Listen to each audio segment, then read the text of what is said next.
Praise the lord. ప్రభు అయిన యేసుక్రీస్తు నామమున ఈ దిన యూట్యూబ్ ఛానల్ని వీక్షిస్తున్న మీకు అందరికీ వందనాలు. విజన్ క్యూటీ ఫెలోషిప్ వారి అనుదిన బైబిల్ కార్యక్రమమునకు ప్రేమతో మిమ్మల్ని ఆహ్వానిస్తూ ఉన్నాను. ఈ దినము కొరకు ఏర్పాటు చేయబడిన బైబిల్ లేఖన భాగము కొరింథీయులకు రాసినటువంటి మొదటి పత్రిక 7వ అధ్యాయము 25వ వచనం నుండి 40వ వచనం వరకు. కొరింథీయులకు రాసిన మొదటి పత్రిక 7వ అధ్యాయము 25 నుంచి 40వ వచనం వరకు. ఈ యొక్క లేఖన భాగంలో నుండి మనము కొన్ని వచనాలు మనం చదువుకుందాం. 29 నుండి 35 వచనాల వరకు. సహోదరులారా, నేను చెప్పునదేమనగా, కాలము సంకుచితమై ఉన్నది గనుక ఇక మీదట భార్యలు కలిగిన వారు భార్యలు లేనట్టును, ఏడ్చువారు ఏడవనట్టును, సంతోషపడువారు సంతోషపడనట్టును, కొనువారు తాము కొనినది తమది కానట్టును, ఈ లోకము అనుభవించువారు అమితముగా అనుభవింపనట్టును ఉండవలెను. ఏలయనగా ఈ లోకపు నటన గతించుచున్నది. మీరు చింత లేని వారై ఉండవలెనని కోరుచున్నాను.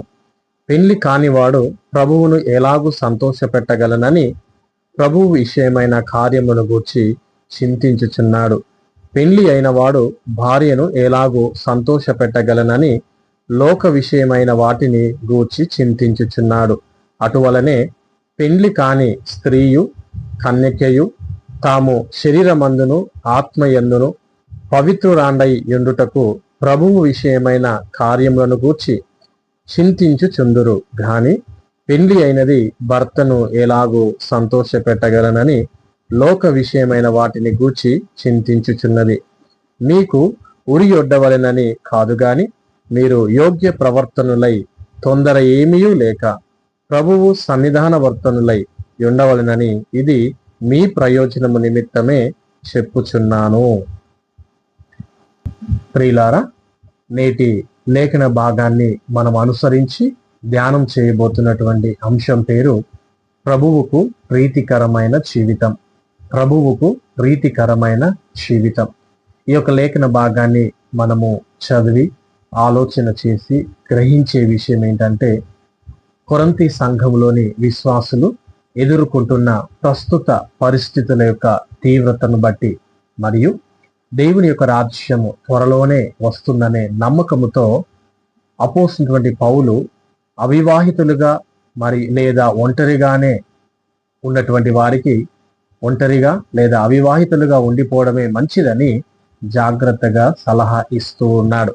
ఎందుకంటే అది వారు ఎదుర్కొంటున్న సవాలుతో కూడిన పరిస్థితుల భారాన్ని మరింత పెంచవచ్చు అని. ఈ యొక్క వివరణ 29 నుంచి 31 వచనాల్లో మనకు కనబడుతూ ఉన్నది. అంతేకాకుండా వివాహం అనేది వారి దృష్టిని మళ్లించేదిగా కూడా మారవచ్చు.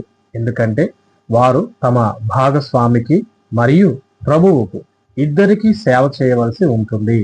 కాబట్టి ఒంటరిగా ఉండే కృపావారాన్ని పొందిన వారు వివాహం చేసుకోవడానికి తొందరపడవద్దని పౌలు వారికి బోధించారు.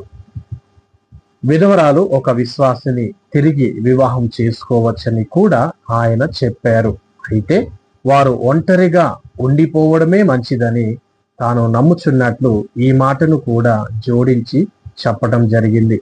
32 నుంచి 40 వచనాల ప్రకారంగా ఈ యొక్క లేఖన భాగాన్ని అనుసరించి దేవుడు మనకు నేర్పించే పాఠము ఏమిటి అని మనం ఆలోచన చేస్తే, ఒంటరిగా లేదా అవివాహితులుగా ఉండటం అనేది ఒక ఆశీర్వాదం మరియు ఒక గొప్ప ఎంపిక.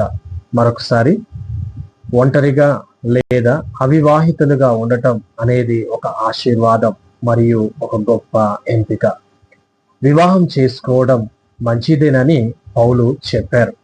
కానీ ఒకరు తమ ఆత్మ నిగ్రహాన్ని పాటించగలిగితే, అనగా సమస్తమును పద్ధతిగా జరిగించుటకు మరియు ఎటువంటి ఆటంకం లేకుండా ప్రభువు పట్ల సంపూర్ణమైన భక్తిని కనుపరచుటకు శక్తి కలిగి ఉన్నట్లయితే అవివాహితులుగా లేదా ఒంటరిగా ఉండటమే మంచిది అని పౌలు వ్యక్తపరుస్తూ ఉన్నాడు. కనుక ఒంటరిగా లేదా అవివాహితులుగా ఉండి కేవలం ప్రభువుకే సేవ చేసేవారు ఎవరైనా మన చుట్టూ ఉన్నట్లయితే వారిని మనము గౌరవించి వారిని మనము అభినందిద్దాము. అంతేకాని వారి పట్ల చెడుగా మనం నడుచుకోకుండా జాగ్రత్త పడదాం. అలాగే ఈ యొక్క లేఖన భాగంలో నుండి 25వ వచనము మరియు 40వ వచనమును ఆధారము చేసుకొని మనము మరొక పాఠాన్ని నేర్చుకోవచ్చు. అదేంటంటే, మన స్వంత అభిప్రాయాలకు మరియు దేవుని వాక్యానికి మధ్య ఉన్న వ్యత్యాసాన్ని మనం గుర్తించగలగాలి. మరొకసారి, మన స్వంత అభిప్రాయాలకు మరియు దేవుని వాక్యానికి మధ్య ఉన్న వ్యత్యాసాన్ని మనము గుర్తించగలగాలి.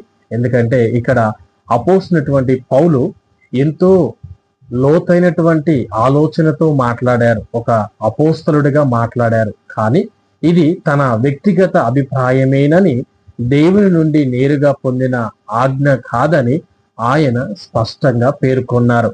కనుక మనము కూడా మన యొక్క సొంత అభిప్రాయాలను దేవుని ఆజ్ఞలుగా మనము బోధించకూడదు.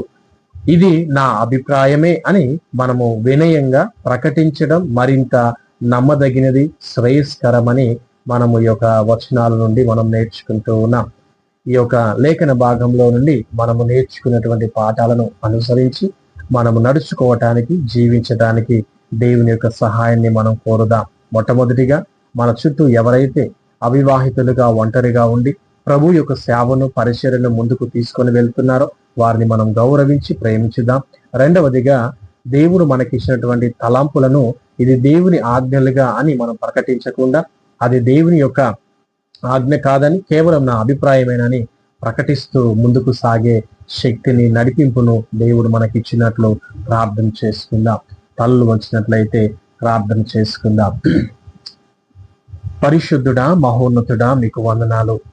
ఈ యొక్క దినమున లేఖన భాగంలో నుండి మాతో మాట్లాడిన విషయములకై కృతజ్ఞతాస్తుతులు చెల్లిస్తూ ఉన్నాం. ముఖ్యంగా ప్రభు, మేము వివాహము చేసుకున్న వారముగానైనను, అలాగే ఒంటరిగా ఉన్న వారముగానైనను మిమ్మును మహిమపరుస్తూ, మేము ప్రభు మీ పట్ల భక్తి శ్రద్ధలు కలిగి, అలాగే ప్రభు వివాహము చేసుకున్నటువంటి మేము వివాహము చేసుకోకుండా ఎంతో భక్తితో సేవ చేస్తున్న వారి పట్ల గౌరవప్రదంగా ఉండటానికి, అలాగే ప్రభు మాకిచ్చినటువంటి తలాంపులను, ఆలోచనలను అది కేవలం మా అభిప్రాయమేనని వినయంగా ఒప్పుకుంటూ మేము నడుచుకోవటానికి సహాయం చేయమని యేసు క్రీస్తు నామమున అడిగి వేడుకుంటున్నాము మా తండ్రి. ఆమేన్. ప్రియులారా, నేటి వాక్య ధ్యానములో పాలు పొందిన మీ అందరికీ మరొకసారి వందనాలు. దేవుడు మిమ్మును దీవించును గాక. Thank you.